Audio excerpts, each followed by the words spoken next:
प्रधानमंत्री मोदी पहली बार अपने भाषण के दौरान बहुत साफ दिखाई दे रहा था कि जो वो खुद कह रहे हैं उनको खुद पर भरोसा नहीं है, और लंबा चौड़ा भाषण दिया लगभग 80-90 मिनट का, और लगातार वो बोलते रहे। और वो एक दिन आते हैं संसद में और सिर्फ जवाब देने के लिए आते हैं और लंबा चौड़ा जवाब देते हैं, बहुत सारी बातें कहते हैं, नेहरू नेहरू 10-15 बार नेहरू का नाम लेते हैं, और राहुल गांधी के सवालों का जवाब उन्होंने अभी तक नहीं दिया। दरअसल जवाब होते तो देते, जैसे राहुल गांधी ने बिल्कुल बीच में कहा कि एक बार आप ट्रंप से ये क्यों नहीं कह देते कि तुम झूठ बोल रहे हो।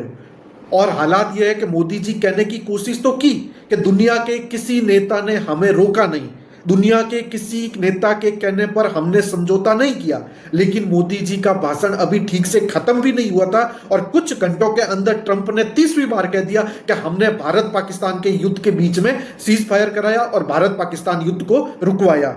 मेरे कहने पर यह लड़ाई रुकी, ट्रंप ने कहा। आप इसका मतलब समझ सकते हैं कि ट्रंप किस तरह से लगातार बेइज्जत किया चला जा रहा है भारत को, और 30 बार लगातार कह चुका है कि मैंने जंग रुकवाई। और नरेंद्र मोदी के पास इतनी हिम्मत नहीं है कि सदन के अंदर खड़े होकर या बाहर निकल कर कह सके कि ट्रंप जो कह रहा है वो गलत है, वो झूठ बोल रहे हैं। और सदन के अंदर राहुल गांधी ने सीधी चुनौती दी थी कि एक बार आप कह दीजिए कि ट्रंप झूठ बोल रहा है और हम सब मान जाएंगे। देखिए पाकिस्तान के साथ जो कुछ हुआ, जिसको हम कहते हैं कि जिसको हम कह सकते हैं कि तनाव हुआ, क्योंकि युद्ध तो हुआ नहीं, युद्ध की घोषणा नहीं की गई, जो कुछ हुआ पूरा देश नरेंद्र मोदी के पीछे खड़ा था, चाहे वो कांग्रेस हो, चाहे विपक्षी दल हो, चाहे हमारे जैसे लोग हो, हमने खुलकर देश के साथ खड़े होकर। लेकिन सवाल सारा ये है, क्या प्रधानमंत्री महोदय देश के साथ खड़े थे?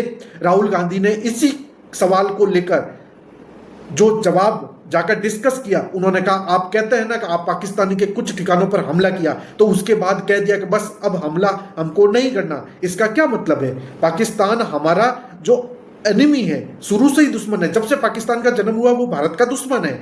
तो फिर लड़ाइयाँ हमारे होती है, इंडिया पाकिस्तान के बीच में लड़ाई होती रहती है। फिर नरेंद्र मोदी या भारत सरकार ने ऐसा कैसे सोच लिया कि पाकिस्तान के अंदर हमला करोगे और पाकिस्तान उसका जवाब नहीं देगा? आप कह दोगे कि बस हो गया, पाकिस्तान कहेगा ठीक है हो गया। आप याद कीजिए इंडोनेशिया में जो हमारे डिफेंस अथॉरिटी थे, उन्होंने यही बात कही थी कि भारत सरकार ने हमारे हाथ पांव बांध दिए थे। हमसे कहा गया था कि पाकिस्तान के एयर डिफेंस या आर्मी के ठिकानों पर हमला नहीं करना है।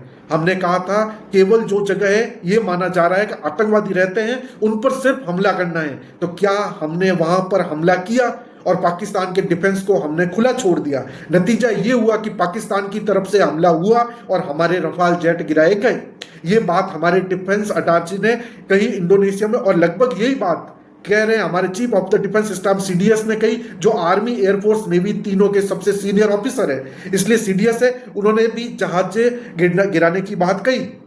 राजनाथ सिंह की जो पेंसिल टूटना, रबड़ खोना जैसी बातें कर रहे हैं, लेकिन इस बात का जवाब देने को वो तैयार नहीं है कि आखिर कितनी जहाजें गिरी। राजनाथ सिंह जी कह रहे हैं कि लक्ष्य सारे के सारे पूरे हुए। कौन सा लक्ष्य पूरा हुआ? क्या पाकिस्तान में आतंकवाद पूरी तरीके से खत्म हो गया, जो पाकिस्तान प्रायोजित आतंकवाद था? क्या नरेंद्र मोदी जी या राजनाथ सिंह जी ये दावा कर सकते हैं कि वो पूरी तरीके से खत्म हो गया? क्या पाकिस्तान ने जिनके बारे में ये कह रहा है कि वो समर्पण किया, हाथ जोड़ा, बस आप रहने दीजिए, 6 जहाजें 5 जहाजें गिराने के बाद का रहने दीजिए। अगर इनकी बात में हम मान लें और रहने दीजिए कहने के बाद भी भारत अगर शर्त लगाई कि पाकिस्तान अब आतंकवाद को बढ़ावा नहीं देगा, क्या पाकिस्तान ने किसी अंतर्राष्ट्रीय मंच पर या भारत से बात करते हुए ये कहा कि हम आतंकवाद को बढ़ावा नहीं देंगे? ये बात मानी कि हम आतंकवाद को बढ़ावा दे रहे हैं। कौन सी सफलता मिली? किस चीज पे सफलता कहा जाए, ये बात बताइए। आप कहते हैं कि आपने पाकिस्तान में आतंकवादियों के कुछ अड्डों को तबाह किया, बिल्कुल ठीक बात, हमने मान लिया, और ये वीडियोस भी दिखाते हैं कि किस प्रकार पाकिस्तान में आतंकवादियों का संरक्षण किया जाता है। लेकिन क्या सारे आतंकवादी ठिकाने नष्ट हो गए? अभी तक राजनाथ सिंह और देश के प्रधानमंत्री ने इनका जवाब नहीं दिया, और राहुल गांधी का भी जवाब उनको नहीं मिला। जो राहुल गांधी ने सवाल पूछा था, क्या ट्रंप ने बीच में आकर सीज फायर करवाया भारत और पाकिस्तान के युद्ध का, लेकिन अभी तक उन्होंने जवाब नहीं दिया।